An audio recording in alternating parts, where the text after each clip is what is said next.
We're going through the list and we're like, there's veterans that said they're not going, they won't go, or there's veterans that can't go medically, like they can't fly.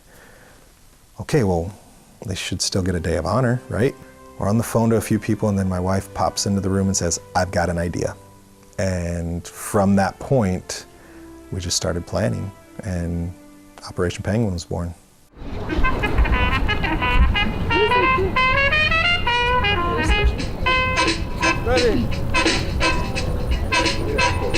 He was a famous trumpet man from out Chicago way. He had a boogie style that no one else could play. He was the top man at his craft.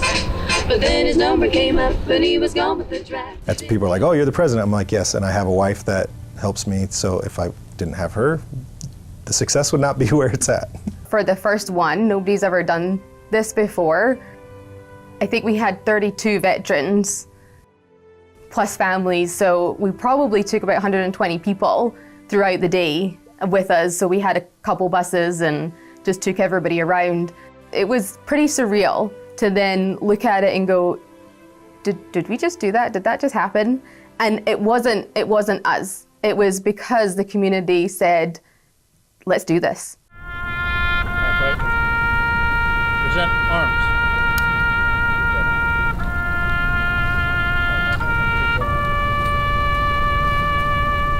It is a soldier, not the minister, who has given us freedom of religion. It is a soldier, not the reporter, who has given us freedom of the press. It is a soldier, not the poet, who has given us freedom of speech. Having the veterans see the plane and the Chinook, for a lot of our veterans that were there, that is where their memories are. And it just gave a little bit of comfort, you know, even though they probably went through some of their darkest days, you know, with that aircraft, they had some healing and some comfort just being that close. Some in this very room were very young when they were sent into combat. However, all Americans should never forget the brave men and women who answered our nation's call and served the cause of freedom in a very special way. The glass is inverted to symbolize the inability to share this evening toast. The chairs, they are empty. They are missing. I'm happy that, that it's come to East Peoria and it's given people a glimpse of reality and of the past and the sacrifice of all these brave young men and women.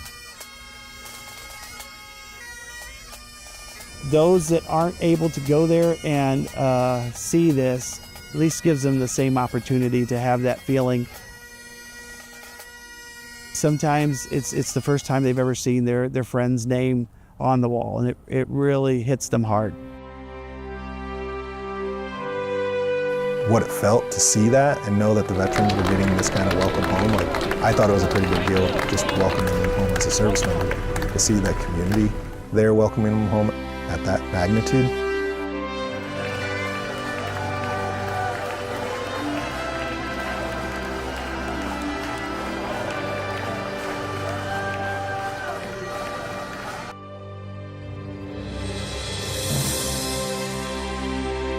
If it doesn't give you goosebumps when you're standing there and it doesn't, pull on those heartstrings, I don't know what else to do to get you to feel that.